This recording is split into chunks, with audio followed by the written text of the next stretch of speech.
This is Today in Nursing Leadership, a podcast from the American Organization for Nursing Leadership. I'm Bill Klaproth. With me is Felicia Sadler, Vice President Quality, Clinical Workforce Development at Relias, as we talk about how nurse leaders drive patient safety and organizational performance, sharing real-world lessons and practical strategies to enhance workforce resilience, engagement, and leadership capacity. Felicia, welcome. Thank you so much, Bill. It's so wonderful to be here. Yeah, nice to talk with you. Thank you so much. So, Felicia, let's start here. How do nurse leaders directly influence patient safety and organizational performance? And why is this connection more important than ever in today's healthcare environment? That's a great question and very relevant in today's time. Nurses are absolutely critical to patient safety and quality of care. They're critical to the success of any organization. They have a lot of responsibilities when it comes to advocating for their teams, leading their teams, advocating for resources, policy development, and so forth. And so when it comes to quality and safety, they're absolutely critical to ensuring that they're delivering safe patient care, safe, competent, and effective care. Absolutely. And then from your experience, what are the most critical actions nurse managers can take to provide a culture of safety that consistently improves patient outcomes? Another great question. They're on the front lines with the frontline staff. So building trust is a key component. Ensuring that they've got a connection to their frontline staff, that their frontline staff can look to them to guide and advocate for them as it relates to a safety culture, ensuring that there's psychological safety for their teams, hardwiring accountability into the process, as well as ensuring that they're strengthening the systems that exist, and understanding where the gaps are relative to those systems to ensure that they can then mitigate any risk and close those gaps as needed. So let's talk about resilience a little bit. That is a growing concern across healthcare. So what practical strategies can nurse leaders use to strengthen resilience, boost morale, and sustain engagement on their teams? You cannot serve, according to Eleanor Brown, you cannot serve from an empty vessel. You can't serve from an empty cup. So certainly being vigilant. It's important for nurse managers to understand the cues, pick up on the signs and symptoms of burnout, emotional exhaustion, if someone's calling in a lot, sick, if there's cynicism that's growing among their team members, if there seems to be disengagement or depersonalization, these are all clear signs that something's not right. So ensuring that nurse managers are well versed on how to pick up on these cues and approach the individuals with that base or foundation of trust so that there's that sense of openness where they can share and hopefully mitigate and really address where the issues are.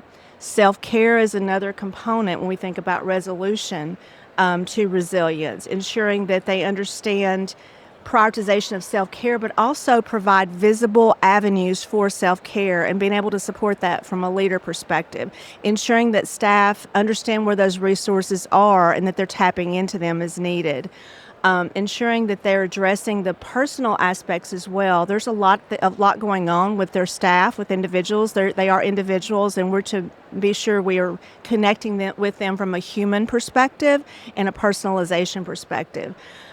Fostering emotional well-being, ensuring that, again, that psychological safety exists, that it's visible, it's evident, they feel safe to report concerns to their managers, to their leaders, and that their leaders are actually taking action and developing processes to address and close those gaps, if you will, ensuring that those concerns are, and that really leads into the trust. When you're actually bringing action to the concerns, that helps to foster that sense of trust, but also it builds in that accountability for both parties. And I would say, finally, ensuring that there's a standardization, that there's an expectation of standardization in workflows. There can be a sense of stabilization. As much as possible in healthcare, it can be very difficult, especially as we think of the complexities that we have today. But as much as we can provide stability, that's critically important. And then also I would want to mention competency and professional growth and development, that they're always tapping into that and growing and learning. The more competent professionals are, the more confident in practice they can be. So ensuring that they have those structures that they can tap into to ensure that they're growing in their careers, they feel like they're moving or advancing in the organization, but also they're getting the emotional assistance they need. I love that phrase, you cannot serve from an empty cup. Right. I mean, it's something that every nurse can relate to. We've all been Yeah. there. When you're working 3 12-hour shifts in a row and you're having to be off for one day, coming back, you haven't seen your family, in 3 days, essentially. If you've got young children, it can be difficult and draining because you're expected to be you've got to take care of your family and your personal space, but then you've also, you've got to come and you've got to deliver high quality care to vulnerable patients. Yeah, you said some really important things there. I said making sure that nurses feel seen and heard, that Yes. psychologically they feel safe. You also talked about standardization of workflows so they know what to expect, Yeah. which is really important. And then you talked about competency and professional growth, which is really important. Right. Too. I really like that. So can you then share some real world examples that highlight effective nurse management in action and maybe some lessons that other nurse leaders can take from it? Absolutely. So we know that the patient experience is directly correlated to positive clinical outcomes or quality patient outcomes. And so there was a case study that I worked on partnered with a health system where they saw a tremendous decrease in their HCAP scores, but also they saw a decrease in their quality outcomes for a particular unit. And what they wanted to address was really improving their patient experience scores, but also improving their quality outcomes. So what they did was they looked at their teams that were delivering care. And one of the specific components of the HCAP's scoring was patient communication. It was the nurse communication component. And so when it comes to the nurse communication component, that's how we communicate with patients, how they interact with us, their perception of care relative to that. And so they needed to improve those scores. And so what they did was they looked at the interpersonal competence or soft skills of their staff. They wanted to see where they were from a current state perspective. And they were able to look at that, plus the structures and processes that were in place, identify gaps by reaching out to the front line. And, through a shared governance approach, they were able to really see where the issues, the gaps were, but also look at where the soft skill gaps were. They developed mitigation, they developed interventions relative to that, and they were able to, as a result, they were able to improve their HCAP scores, but also, as a result, they were able to improve all of their quality outcomes as well. So it was a great success story, and how that ended was the staff approached them and said, hey, what can we work on next? What can we improve next? So that's the result of a transformational leader that's able to drive results, lead units, departments, and ultimately a health system to excellence. Yeah, that's a great example of understanding where a department may be deficient or what needs to be worked on, and then putting steps in place to correct those issues and then seeing the results that follow. It's a wonderful thing. And then when you can celebrate with your team and then share that story with the organization and ultimately at a conference, that's a great success story for any organization, for individuals. And they can take that throughout their career. They can always reflect back on that and hopefully take that wherever they go in their career. And it kind of becomes contagious, as you said. It does. You want to do more then. Yes, we love to improve care. Yeah. As clinicians. Right. So, Felicia, when you think about high-performing nursing teams, in your opinion, what leadership practices or behaviors make the biggest difference in achieving clinical excellence? How do we get to be a high-performing team? It's a journey. Okay. So we never get there, arrive, and just sit and plateau. That is not healthcare.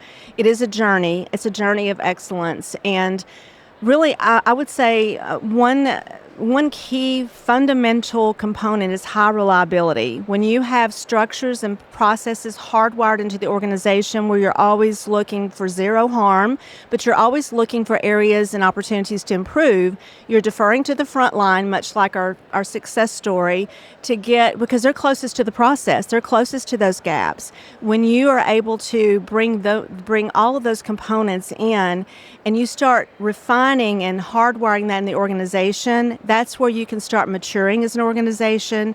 Transformational leadership is absolutely fundamental. So leading from a relational, transformational leader perspective is critical to a high reliability organization. That's how you can lead change. That's how you share the vision. That's how you get others to catch the vision. And then you can bring the team with you as you move toward high reliability. Hopefully you can sustain zero harm, but it is healthcare. There's always going to be, but if you have those processes in place, you can always identify where are the risks, where are the variations, the unwanted variations, and then use the team or have the team engage the team to help to come up with the solutions.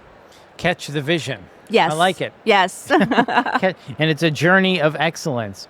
Okay, so then what are some of the common gaps you see in leadership development for nurse managers, and how can organizations close those gaps to create stronger, more confident leaders? I love this question because, we're always about performance improvement. We're always looking for how can we get better. Purposeful leadership is being really intentional. We know that when you have ineffective leadership, you can have the fear of reporting. You can get your misses. Those things never get addressed. You can have a lack of trust, which we've talked about in the beginning, is so fundamental. But when we think about effective leaders, one of the biggest gaps today, I believe, is that we promote nurses. We tend to promote nurses into leadership, and I think out of COVID, it was very evident. We promote them into leadership roles without fully preparing them for the role.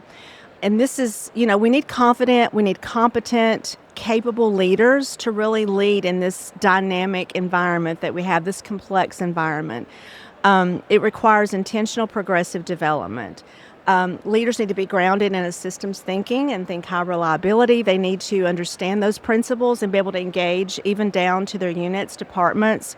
They need structured mentorships. Many times they don't have people they can go to, peers they can go to really bounce ideas off of, really learn from their experiences and grow over time. So ensuring that there's a strong mentorship for nurse managers, the middle managers, they need the support to be able to be successful and strong, and so they can grow. And you're cultivating a pipeline of competent, confident leaders as a result. I do believe systems who invest in building leaders are building stronger systems. So effective leadership does matter. So that's awesome. Thank you for sharing that. Some of the gaps that are out there. So for someone listening to this, striving to elevate their leadership capacity, what skills or mindsets are essential to leading teams effectively and fostering a sustained culture of patient safety? Sustainability is always a challenge because it's like, okay, we've gotten there, so how do we stay there? Because there's elements that change on a continuum within a health system and within the care environment. So ensuring that you're hardwiring high reliability, hardwiring systems thinking, cultivating emotional intelligence, that's a key component when it comes to leadership. That's critical when it comes to an effective leader, where they can focus on the human experience with every encounter, and they can pick up on those cues, and they can act and react to them. It's important during leadership rounding, is another example. Skills in communication, conflict resolution, really hone and focus on those to enhance those particular skill sets can be absolutely essential for an effective leader. I would also say that skills in data analysis today, we're not trained necessarily as nurses to really analyze data, but it's absolutely a necessary skill set in our day of technology. And reporting that nurse managers see every day. So I would say that skills in data analysis, understanding where their units are from a quality, risk, and compliance perspective are absolutely critical skill sets that are needed. And then securing support from senior leadership is important, keeping them informed in the process, engaged, and so forth. The future The future of patient safety depends on the leaders we design today. So it's critically important that we place focus at all levels, from the preceptor to the charge nurse to the nurse manager and all the way up. That's how do you cultivate a solid leadership pipeline. There it is. You wrapped it up for us. Perfect. That's it. That's the roadmap right there. Yep. Yeah, Felicia, this has been great. Thank you so much for stopping by and sharing this information with us. Thank you so much, Bill, for having me. Yeah, this has been great. Once again, that is Felicia Sadler. And if you found this podcast helpful, please share it on your social channels and check out the full podcast library for topics of interest to you at aonl.org/nursing-leadership-podcast. This is Today in Nursing Leadership. Thanks for listening.